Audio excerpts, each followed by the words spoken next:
خب امروز میخوام پرونده شما رو حل بکنم که دیگه قرار نباشه شما رو ببینم. باشه، اول از همه بگو ما اصلا چی هستیم؟ خب این اولین و مهمترین سواله. شواهد نشون میدن که شما بچه‌های آنکویی فقط بچه معمولی نیستین. شما موجوداتی بین چند سطح از واقعیت هستین که 3 لایه رو همزمان میتونن نمایندگی بکنن. یکی این که میتونید قربانی‌های یک آیین باستانی باشید، یا اینکه میتونید پژواک و روح اون فاجعه باشید، یا اینکه میتونید تصویر حافظه باشین که خود شر حفظ کرده. یعنی ما قربانی شدیم؟ چرا با اینکه ترسناکیم به کسی حمله نمی‌کنیم؟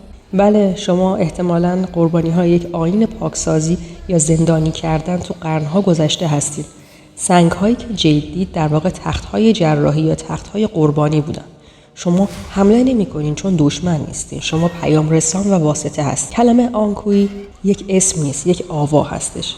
در واقع میتونه تحریف شده عبارت ایرلندی قدیمی آنچوا باشه. به معنای به خانه برگردان، به معنای رهایی، به معنای به یاد بیاور. در واقع شما التماس می‌کردید که برگردید. در واقع تهدید نیستید. خب چرا 7 تاییم؟ خب عدد 7 عدد تکامل و کمال جادویی هست.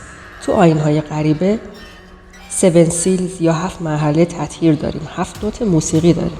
7 رنگ نور داریم. 7 لایه آسمون داریم. وقتی 7 نقطه کامل بشن یک سیستم کامل و خودکفا ایجاد میشه که از قوانین عادی زمین پیروی نمی‌کنه. شما 7 نفر با چیدمان هپتاگرامی که دارین مثل ستون‌های نگهدارنده این بعد عمل می‌کنید. یعنی چیدمانمون مهمه؟ چه معنایی داره؟ بله، چیدمان شما روی سنگ‌ها یادآور ستاره 7 پر یا هپتاگرام هستش. تو سنت‌های باستانی هپتاگرام نماد اتصال به جهان‌های موازی و گذر از مرز ماده به روح هست. یعنی وقتی شما 7 بچه به این شکل چیده شدین مثل 7 قفل یک دروازه عمل می‌کنین. شما 7 نفر موتور محرک سیستم جابجایی شهر هستید. توی این چیدمان مرکز هپتاگرام در واقع همون جایی که جید ایستاده محل تمرکز تمام فرکانس هاست. نقطه‌ای که واقعیت میشکنه و دروازه باز میشه. خب اون نمادی که جید توی سقف تونل دید چی بود؟ اون یک سیجیل بود.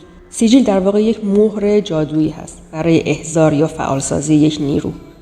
معمولا اینطور بوده که سیجیل رو روی زمین میذاشتن و دور شب میچیدن و آیین رو اجرا میکردن. این نمادی که جید معمولا میبینه شبیه به سیجیل هست. دایره‌ای با خطوط مارپیچ که در واقع تصویر دهانه فانوس از زاویه پایین هستش. ترکیب شده با ریشه درخت. میتونه ریشه درخت باتل تری یا فاراوی تری باشه. این یعنی غار فقط یک محل دفن نیست، یک محراب آیینی هست و چیدمان 7 کودک دور این سجیل برای فعال نگه داشتن همیشگی اون هستش.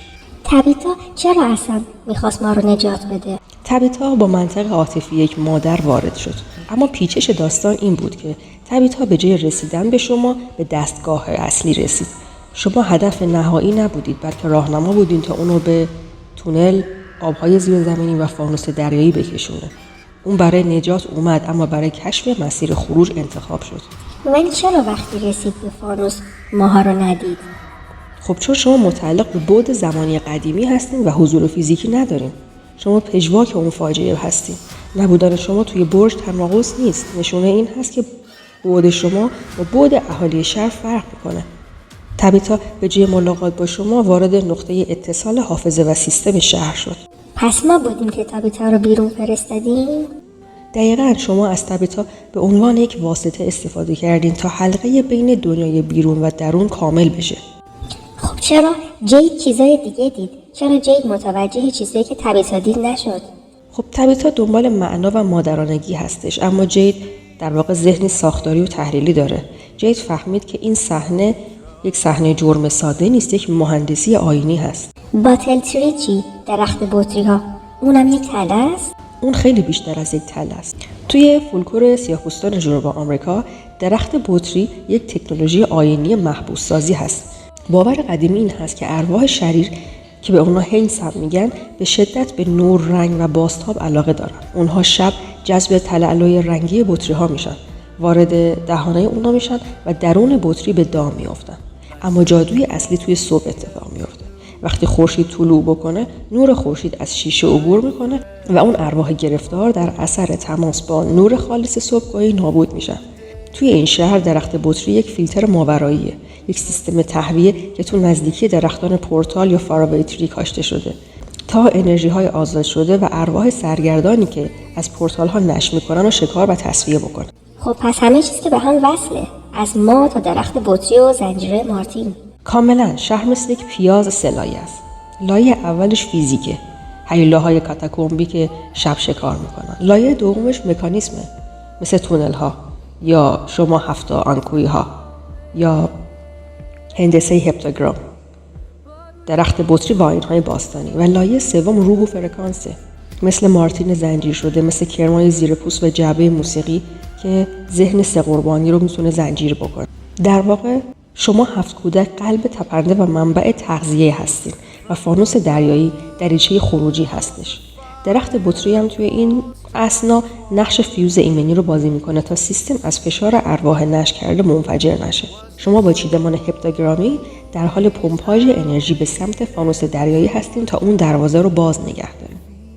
خب اون عددهای توی باتل تری چی بود؟ خب یه چیزی هست که شاید خیلی از کنارش ساده رد میشن، اما اگه درست بهش نگاه کنی میتونه یکی از تاریک ترین رازهای شهر رو توضیح بده. توی بعضی از باتل‌های درخت باتل تری اون عددها و تاریخ‌ها یک سری نشونه‌های تصادفی نیستن. به نظر میرسه بعضی از اون تاریخ‌ها داره به سالی اشاره میکنه که یه اتفاق آیینی افتاده، اتفاقی که مستقیما به شما بچه آنکویی وصل میشه. شما روح سرگردان نیست، شما قربانی یک مراسم هستید، مراسمی که احتمالاً توسط یک نیروی شرور یا گروهی که تحت تاثیر اون نیرو بودن انجام شده. اما نکته مهم این هست که این یک قربانی کردن معمولی نبوده، انگار از شما به عنوان کلید استفاده شده، کلیدی برای باز کردن، فعال کردن یا نگه داشتن چیزی که هنوزم داخل این شهر در جریانه. برای همین هم شما مدام دیده میشین، برای همین تا بهتون وصل میشه. شاید اون مراسم قرار بود یک معامله باشه، یک نوع پیمان با تاریکی. در ازای قربانی کردن معصوم ترین انسان ها یعنی بچه ها، شهر وارد چرخه‌ای شده که هنوز هم تموم نشده. اگه اون تاریخ روی بطری ها واقعا سال قربانی شدن ما باشه، پس یعنی کل اتفاقات شهر، حتی گیر افتادن آدم ها، همشون نتیجه همون آیین اولیه است؟ بله، شما بچه آنکویی شاید قربانی بودین، اما در عین حال میتونین تنها راه شکستن چرخه هم باشین. چون توی این داستان همیشه چیزی که دفن شده دوباره برمیگرده و شاید شهر فقط دنبال قربانی‌های جدیدی نیست، شاید داره سعی میکنه همون آیین قدیمی رو دوباره کامل کنه و اینجاست که درخت بطری ما رو مستقیم به بالریان هم میتونه برسونه.